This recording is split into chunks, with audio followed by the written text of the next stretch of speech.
మాట్లాడేది పదవి అనేది ఒక బాధ్యత. ఆ బాధ్యతతోనే ముందుకి నడవాలనేది మనకు సూచించడం జరిగింది. అలాగే మరి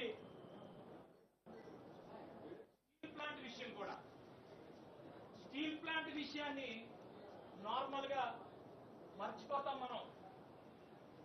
అసలు స్టీల్ ప్లాంట్ ప్రైవేటీకరణ అనేదే అన్న రెండో రోజు మూడో రోజులోనే ఢిల్లీకి వెళ్ళి ఇది మా తెలుగు రాష్ట్రాల సెంటిమెంట్ అని చెప్పి చెప్పడం జరిగింది. కేవలం ఆంధ్రప్రదేశే కాదు, తెలంగాణ ఆంధ్రప్రదేశ్ సెంటిమెంట్ అని చెప్పి అక్కడ అమిత్ షా గారితో మాట్లాడటం, ఆయన దీని మీద మేము దృష్టి పెడతామని చెప్పి చెప్పటం, సానుకూలంగా స్పందించడం, ఆ తర్వాత అది పూర్తిగా మరి ఇన్నాళ్ళు కూడా అవ్వలేదంటే, అది ప్రైవేటీకరణ అవ్వలేదంటే అది కేవలం జనసేన పార్టీ విజయం అనేది మళ్ళా మేము గుర్తు చేసుకున్నాం. ఇది ముమ్మాటికి జనసేన పార్టీ విజయం. మధ్యలో ఎంతో మంది ఎన్నో మాట్లాడుతూ ఉంటారు, వస్తామంటారు, అదంటారు, ఇదంటారు. వాలంటరీ స్కీమ్ కి మరి ప్రైవేటీకరణకి ఏమి లింక్ ఉందో, వాలంటరీ స్కీమ్ అన్నట్లోనే జరుగుతుంది. ఏం లింక్ ఉందో ఏదేదో మాట్లాడుతుంటారు. వైసీపీ వాళ్ళు ఆ రోజు ప్రైవేటీకరణ ఆపకుండా, వాస్తవానికి చెప్పాలంటే ఆ భూములు ఏదైతే ఉన్నాయో ప్రైవేటీకరణ చేస్తే భూములన్నీ కూడా మనం లేఅవుట్ వేసేస్తే కొంతమంది అక్కడున్న నాయకులకి కూడా ఆఫర్ చేయడం జరిగింది. అది కూడా బయటపడింది ఇవాళ రేపు మీ అందరికీ తెలుసు. అలాంటి ములాఖాతులు మేమేమి ఎక్కడ మాట్లాడాల, మేము ప్రాపర్ గా మాట్లాడాం. క్యాప్టివ్ మైండ్స్ ఇమ్మని అడిగాం ఆ రోజు. పవన్ కళ్యాణ్ గారు, నాగాల మనోహర్ గారు క్యాప్టివ్ మైండ్స్ ఇమ్మన్నారు. అలాగే మరి పాత ఎస్ఆర్కి ఎలాగైతే పైప్ లైన్ ఉందో ఆ మైన్ నుంచి మరి వైజాగ్ స్టీల్ ప్లాంట్ కూడా ఒక పైప్ లైన్ కూడా ఇమ్మని అడగడం జరిగింది. ఈరోజు 14,000 కోట్లు సుమారు ఇవ్వడానికి కూడా కారణం పవన్ కళ్యాణ్ గారు, అలాగే చంద్రబాబు నాయుడు గారు. మరి ఇవన్నీ కూడా మేము మళ్ళా గుర్తుంచుకున్నాం. అలాగే ఎలా పడితే ఎలాగా మాట్లాడే పరిస్థితి కాదు. ఈరోజు సుగాలి ప్రీతి ఇష్యూ కూడా వాస్తవానికి మా దగ్గర ఏ పవర్ లేకపోయినా కూడా ఒక ఆడపిల్ల కోసం కర్నూలు వెళ్ళి మోర్ దెన్ 2 lakhs 2 లక్షల పైచీలక ప్రజలతో ఆమెకి సంఘీభావం తెలియజేశాం. ఆ తర్వాత గవర్నమెంట్ నుంచి ల్యాండ్స్ కానీ, ఆవిడికి సపోర్ట్ కానీ, భర్త భార్య ఇద్దరికి గవర్నమెంట్ ఉద్యోగాలు కానీ, ఇవన్నీ మరి మా పవన్ కళ్యాణ్ గారు ఆ రోజు జనసేన పార్టీ పోరాటం ఫలితమే. అయితే కేసు విషయంలో మీ అందరికీ తెలుసు, కేసు విషయంలో సిబిఐ అని చెప్పి పంపించి అది ఎక్కడో పక్కన పడేసి సిబిఐకి చేరకుండా చేసిన ఘనత వైఎస్ఆర్సీపీది. మేము వచ్చిన తర్వాత, కూటమి వచ్చిన తర్వాత దాన్ని ముందుకు కదిపి అప్పుడున్న డీజీపీ గారితో మాట్లాడి, హోమ్ మినిస్టర్ గారితో మాట్లాడి ఇవన్నీ కూడా ముందుకు కదపడం జరిగింది. ఇప్పుడు కూడా మేము 100% మేము హోమ్ మినిస్టర్ గారితో మా ఎమ్మెల్యేలు కూడా మాట్లాడతాం ఈ విషయం మీద. డెఫినెట్ గా అమ్మాయికి న్యాయం జరిగినంత వరకు. ఉదయం జగన్మోహన్ రెడ్డి గారు ఉత్సవాల్లో వినాయకుడికి పూజలు చేసిన తర్వాత ఆగమేఘాల మీద సాయంత్రానికే చంద్రబాబు నాయుడు గారి షెడ్యూల్లో లేకపోయినప్పటికీ కూడా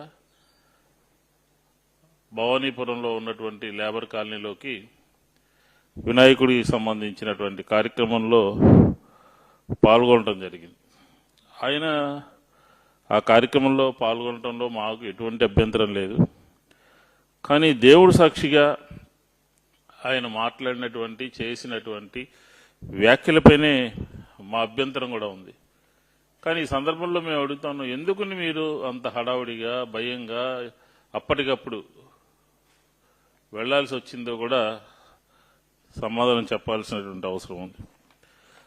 దేవుడి దగ్గరకు వెళ్ళినప్పుడు కూడా చంద్రబాబు నాయుడు గారు కళ్ళార్పకుండా అబద్దాలు చెప్పగలరు అని మరొకసారి నిన్న ఆయన మాట్లాడినటువంటి మాటలు, చిమ్మినటువంటి విషయం మా నాయకుడి మీద, మా ప్రభుత్వం మీద నిందలు చూస్తే అర్థమవుతుంది. దేవుడు కొలువై ఉన్నటువంటి మండపంలో కూడా రాజకీయ ప్రసంగం చేయడానికి సబబుగా ఉందా, పద్ధతిగా ఉందా? అలాగే మీరు మాట్లాడినటువంటి మాటలు, అబద్దాలు ప్రజలందరూ కూడా చూస్తున్నారని మీరు ఒక్క క్షణమైనా అనుకుంటారా? అలాగే విష ప్రచారాలు చేయడానికి కూడా పండగ పూట నోరెలా వచ్చిందని చెప్పని వైఎస్ఆర్ కాంగ్రెస్ పార్టీ అడుగుతా ఉంది. ఎందుకు అంటున్నామంటే, భగవంతుణ్ణి భక్తి శ్రద్ధలతో వేడుకోవడానికి వెళ్ళారా, లేక రాజకీయ ఆరోపణలు, తప్పుడు ప్రచారాలు చేయడానికి ఆ ప్రాంగణానికి వెళ్ళారా అని చెప్పనేది ఒక డౌట్ వస్తూ ఉంది. వైఎస్ఆర్సీపీ హయాంలో 5 ఏళ్ల పాటు అద్భుతంగా ఆధ్యాత్మిక శోభ వెల్లివిరిసింది. ఘనంగా 5 సంవత్సరాలు రాష్ట్ర వ్యాప్తంగా ఎక్కడా కూడా వినాయక చవితికి సంబంధించినటువంటి కార్యక్రమాలకి ఎక్కడా కూడా చిన్న ఆటంకం కూడా లేకుండా ఆ రోజు మా ప్రభుత్వం సింగిల్ విండో సిస్టమ్ తీసుకొచ్చింది. గతంలో ఎప్పుడూ లేనటువంటి సింగిల్ విండో సిస్టమ్ ద్వారా వివిధ శాఖలకు సంబంధించినటువంటి వాళ్ళందరి దగ్గర అనుమతులు తీసుకోవటం ఇలాంటి పండగల సందర్భంలో కష్టతరం అయిపోతుంది, సంక్లిష్టమైపోతుందనే ఉద్దేశంతో సింగిల్ విండో సిస్టమ్ తీసుకొచ్చి అందరూ ఒక చోట అప్లై చేస్తే వాళ్ళందరికీ కూడా అనుమతులు ఇచ్చినటువంటి పరిస్థితిని మనం 5 సంవత్సరాల్లో ఈ రాష్ట్ర ప్రజలందరూ కూడా తెలిసినటువంటి విషయమే. ఎక్కడ కూడా ఎటువంటి ఇబ్బంది జరగలేదని. కానీ మీరు వచ్చిన తర్వాత మా విధానాన్నే అమలు చేస్తూ మీరు ఈరోజు గత ప్రభుత్వం మీద నిందలు మోపటం, కానీ మీరు వచ్చిన తర్వాత ఈ రాష్ట్రంలో పెరిగినటువంటి నిత్యావసర సరుకులు కానివ్వండి, అలాగే ఇచ్చినటువంటి కరెంటు షాకులు కానివ్వండి, పీకేసినటువంటి ఉద్యోగాలు కానివ్వండి, రద్దు చేసినటువంటి సంక్షేమ కార్యక్రమాలు కానివ్వండి, ప్రతి కుటుంబం కూడా ఇబ్బంది పడుతోంది. పండుగ వేళ ప్రజలందరూ కూడా తమ కష్టాలని భగవంతుడికి నివేదించుకోవాలని అనుకుంటారు. దాంతోపాటు మిమ్మల్ని గద్దె దింపాలి అని చెప్పిన కూడా స్థలమే కారణము. అలాగే వేల మంది క్యాన్సర్ రోగుల ఆరోగ్యాన్ని కుదట పడటానికి అక్కడ టాటా క్యాన్సర్ ఇన్స్టిట్యూట్ స్వామివారి దయ వలనే స్వామి స్థలమే వాళ్లకు ఇచ్చినారు అన్నటువంటి విషయం. ఈ వైపున అరవిందో హాస్పిటల్, ఆ వైపున క్యాన్సర్ హాస్పిటల్, అటు తర్వాత ముందున రూయా హాస్పిటల్. దాదాపు 70 సంవత్సరాలుగా తిరుపతి, రాయలసీమకే తలమానికంగా వాళ్ళు చేస్తున్నటువంటి సేవ, తద్వారా కోట్లాది మంది అనారోగులందరూ కూడా రోగులుగా మారింది. అది కూడా టీటీడీ స్థలమే. మధ్యలో వేద విశ్వవిద్యాలయము, అది టీటీడీదే. భారతీయ విద్యాభవన్ ద్వారా అత్యంత ప్రతిష్టాత్మకమైనటువంటి చదువు నేర్పిస్తున్నటువంటి పాఠశాల, అది కూడా టీటీడీదే. ఇలాంటి సంస్థలు ఉన్న చోట మీరు ఎయిర్పోర్టు దగ్గరో ఎక్కడో ఇవ్వకుండా 25 ఎకరాల స్థలాన్ని, అత్యంత విలువైనటువంటి స్థలాన్ని ఎలా ఆ ఒబరాయ్ హోటల్ వాళ్లకు ఇవ్వటానికి టూరిజం వాళ్లకు ఎందుకు ఇస్తున్నారు అన్నటువంటి ప్రశ్నకు ఆయన ఒక్క సమాధానం కూడా చెప్పలా. అదే కాకుండా ఆ రోజున నేను ఎత్తినటువంటి ప్రశ్న, అంతే కూడా కాదండి, ఆ 20 ఎకరాలే కాదు సుమా, మీరు చెబుతున్నటువంటి ఆ ఉత్తరం వైపునే ఇప్పటికీ కూడా టూరిజం వాళ్లకు సంబంధించిన ప్రాంతీయ కార్యాలయం ఉంది. అక్కడ వాళ్ళు నడుపుతున్నటువంటి హోటల్ మేనేజ్మెంట్ కాలేజీ ఉంది. అక్కడ టూరిజం వాళ్ళ బస్టాండ్ ఉంది. అది దాదాపు 50 ఎకరాలకు పైగా ఉంది. పక్కన వెంకటేశ్వర యూనివర్సిటీ ఇంజనీరింగ్ కాలేజీకి సంబంధించిన 15 ఎకరాలు స్థలము కూడా ఉంది.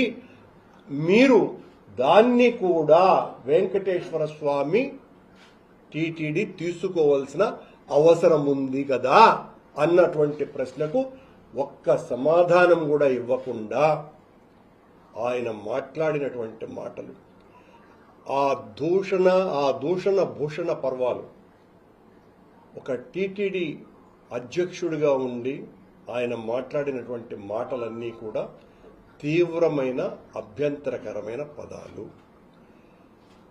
ఈరోజు అందరూ అనుకుంటున్నటువంటి మాట ఏంటంటే ప్రపంచంలోనే అత్యంత ప్రతిష్టాత్మకమైన టీటీడీ పాలక మండలికి అధ్యక్షుడిగా అవ్వటం బిఆర్ నాయుడు గారు ఆయన చేసుకున్న అదృష్టం. ఆయన చైర్మన్ అవ్వటం కోట్లాది మంది హిందువుల యొక్క దురదృష్టం. ఇలాంటి వ్యక్తి చైర్మన్ గా ఉండటము అన్నది. ఇంకా ప్రజలు అనుకుంటున్నటువంటి మాట, బిఆర్ నాయుడు గారు చైర్మన్ అయిన తర్వాత గుడిలో వేద పఠనం, వేద ఆశీర్వచనం నిరంతరం జరుగుతూ ఉంటాయి. ఈ అదనంగా ఈరోజు కొండకు పోయేటువంటి భక్తులకు గుడి లోపల వేద పఠనం, వేద ఆశీర్వచనం తీసుకోవచ్చు.